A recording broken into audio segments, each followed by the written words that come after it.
Hola y bienvenidos a mi canal de YouTube una vez más. Hoy tenemos el caso de Carlos Vicente Pérez. Ahí arriba en el que está en pantalla pueden ver el resto de mis casos. Acá abajo tienen mis redes sociales por si quieren seguirme en alguna de ellas. Y sin nada más que decir, comencemos.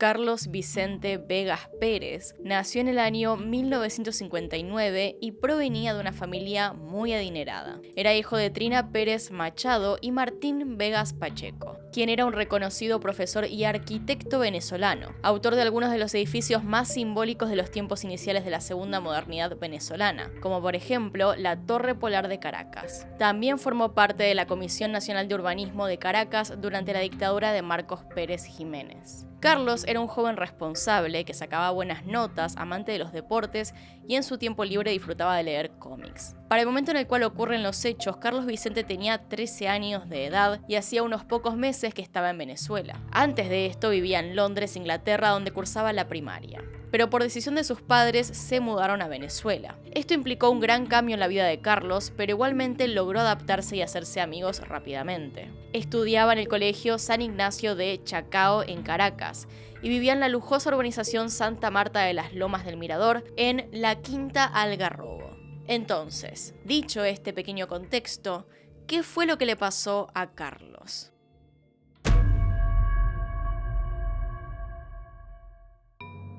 Era el jueves 22 de febrero de 1973. Carlos había llegado del colegio y aproximadamente a las 3 de la tarde salió de su casa. Únicamente salió para ir a un kiosco cercano a aproximadamente 800 metros en Chuao, Caracas, e iba a buscar cómics. Y es ahí donde recae el problema, porque Carlos no volvió. 3 horas después de haberse ido, no había noticias de él.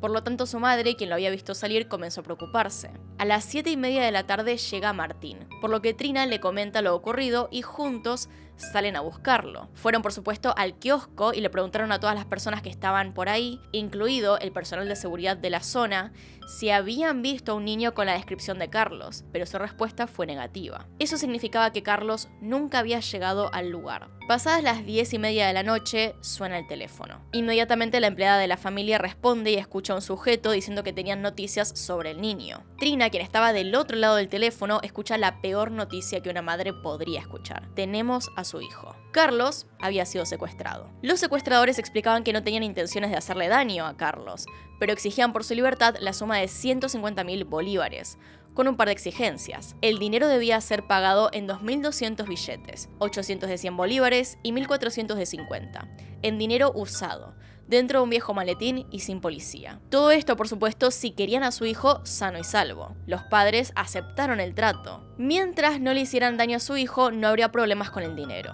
Termina la llamada y comienza la gran duda, junto al temor de tomar una decisión equivocada.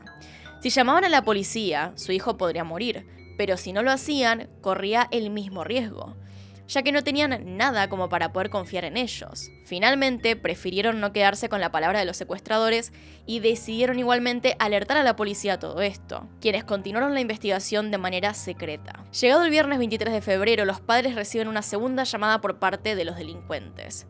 Pero algo interesante en ella fue que apenas Martín atendió, uno de los secuestradores, que se oía un poco nervioso, pregunta: ¿qué ha pasado? Martín temía que se hubieran enterado de que la policía estaba involucrada, aunque esto no fue así, ya que al seguir hablando parecía que no sabía nada, lo cual a todos les resultó un poco raro. Entonces, si no sabía lo de la policía, ¿a qué se refería con qué ha pasado? Más allá de eso, en ese momento pactaron el encuentro. La madre del niño debía entregar el dinero la noche del 26 en un restaurante ubicado en el Rosal, pero tenía que estar sola. Al llegar el momento de la entrega, los secuestradores notaron que estaba acompañada de su hijo mayor, por lo que le ordenaron regresar a su casa. Esa misma noche, vuelven a llamar los secuestradores y le dicen que lleve el dinero a un contenedor de basura ubicado en un lugar muy específico en la plaza de Altamira. Pero de nuevo la entrega se abortó, ya que habían notado patrulleros en la zona. Esto le parecía muy llamativo a la policía. Claramente no tenían mucha certeza de lo que hacían. Finalmente, después de varios intentos fallidos, se acordó el pago. Trina dejaría el dinero en su auto, en la Castellana, y acto seguido tomaría un taxi. Cumplido esto, el niño sería finalmente liberado.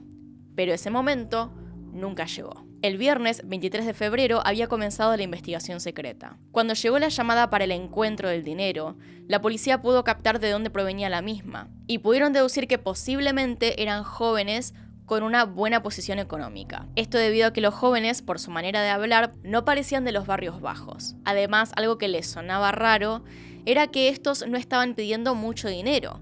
No era una suma alocada, y menos para la familia de Carlos Vicente. A la policía no le parecía un crimen llevado a cabo por secuestradores convencionales.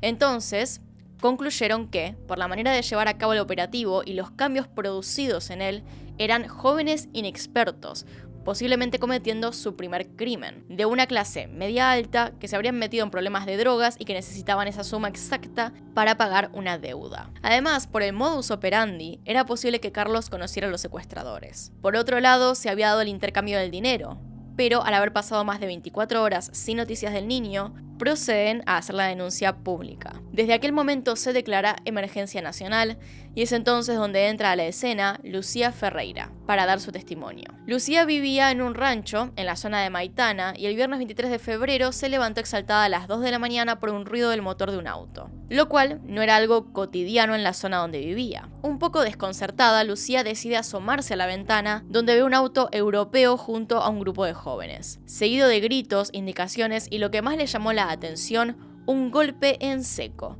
como si estos estuvieran lanzando algo al barranco. Después de esta declaración, el 1 de marzo fue localizado el cadáver de un niño de unos 13 años de edad en un basurero en la Cortada del Guayabo, de las afueras de Caracas. Finalmente pudieron identificar que efectivamente era el cuerpo de Carlos. La autopsia reveló que había muerto el mismo día del secuestro, encadenado y asfixiado por monóxido de carbono, en la maleta del auto en el que había sido secuestrado. Eso quería decir que para el momento en el que los delincuentes hacían sus peticiones y arreglaban el encuentro, Carlos ya estaba sin vida. Además, se encontró en su organismo un sedante, que por cuyos componentes pudieron deducir que era un medicamento que no se vendía en el mercado hace varios años. Todo esto reforzaba la idea de que no sabían lo que hacían, que eran inexpertos. En el transcurso de la investigación, la policía se centró en el entorno de la familia, amigos, conocidos, empleados y ex empleados. De tal modo fue que encontraron algo. Resulta que unos días antes del hecho, la familia de Carlos había hecho una fiesta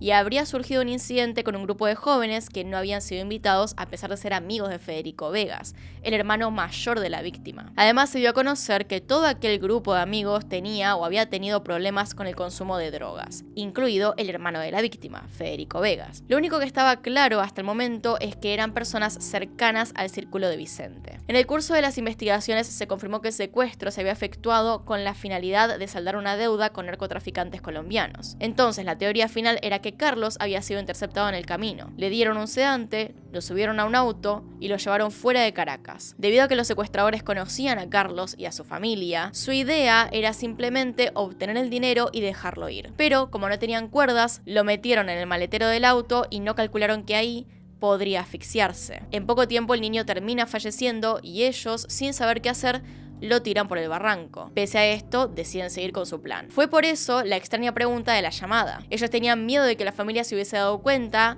de que el niño estaba muerto. Pero luego vieron que los papás realmente no sabían nada y simplemente siguieron. Después de una larga investigación, el 6 de marzo pudieron detener a algunos sospechosos, todos de entre 24 y 28 años de edad, pertenecientes a familias adineradas de la clase alta caraqueña y de importante apellido. El equipo de policía técnica judicial, encabezado por el comisario Fermín Mármol León, no detuvo ni acusó a nadie. El juez Kumare Nava pidió el expediente y dictó autos de detención a Omar Cano, conocido como el Chino, un joven que usaba muletas debido a que le habían amputado una pierna, como autor material del crimen. Alfredo Luis Parigi Pietri, pariente de la primera dama Alicia Pietri, de Caldera, como autor intelectual, y luego Gonzalo Capecci, alias Fafa, José Luis Branger, alias Caramelito, Javier Paredes, Julio Morales y Diego Rísquez. Sin embargo, había otro sospechoso, Federico Vegas Pérez, el propio hermano de la víctima. Este fue puesto en la mira e interrogado, aunque nunca dijo mucho sobre el tema. El chino era el que llevaba la mayor parte de la acusación, ya que el cuerpo técnico de la policía judicial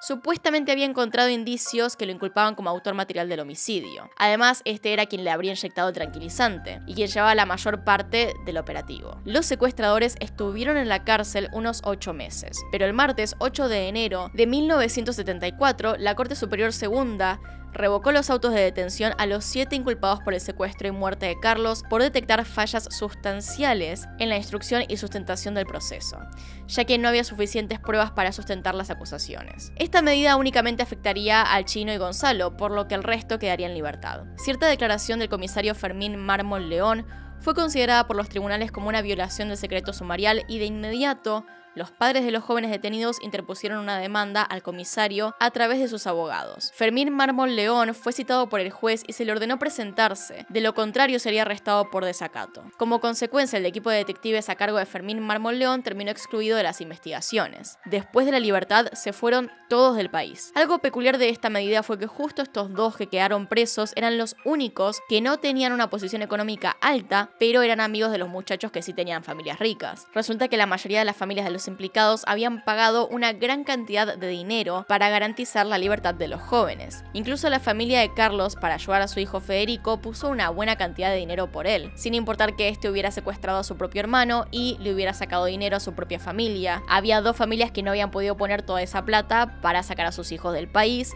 y sacarlos de todo esto. La familia de El Chino y de Gonzalo Fafa, quienes estuvieron más tiempo. De todos modos, no pagaron condena por lo ocurrido con Carlos, sino por la tenencia de estupefacientes. Con el paso del tiempo, Diego Rísquez se convirtió en un conocido director de cine y el hermano de Carlos, Federico Vegas, en un reconocido arquitecto y escritor. La mayoría de los testigos involucrados en el caso se accidentaron de alguna manera y todos los implicados en el caso de tráfico de drogas y asesinato fueron absueltos totalmente, aun cuando las pruebas encontradas les inculpaban directamente. 40 años después se le hizo una entrevista a Omar Lugo, o El Chino. Entre todas las preguntas, una que le hicieron tuvo un fuerte impacto. A tantos años de aquello, ¿cómo ves el caso ahora? A lo que él responde, bueno, la generación de hoy poco sabe del asunto, los viejos poco se acuerdan. Yo sí que lo recuerdo, y mucho.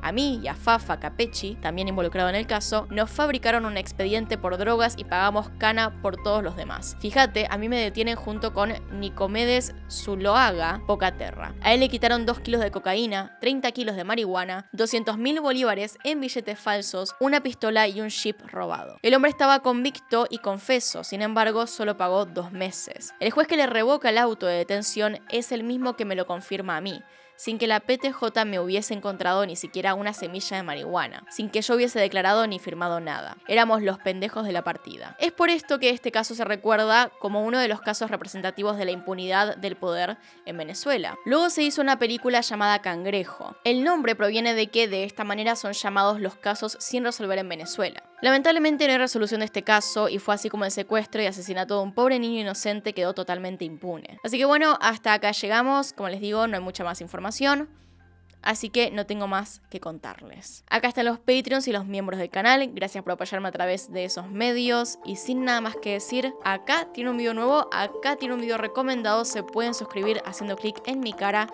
y nos vemos en otro video. Adiós.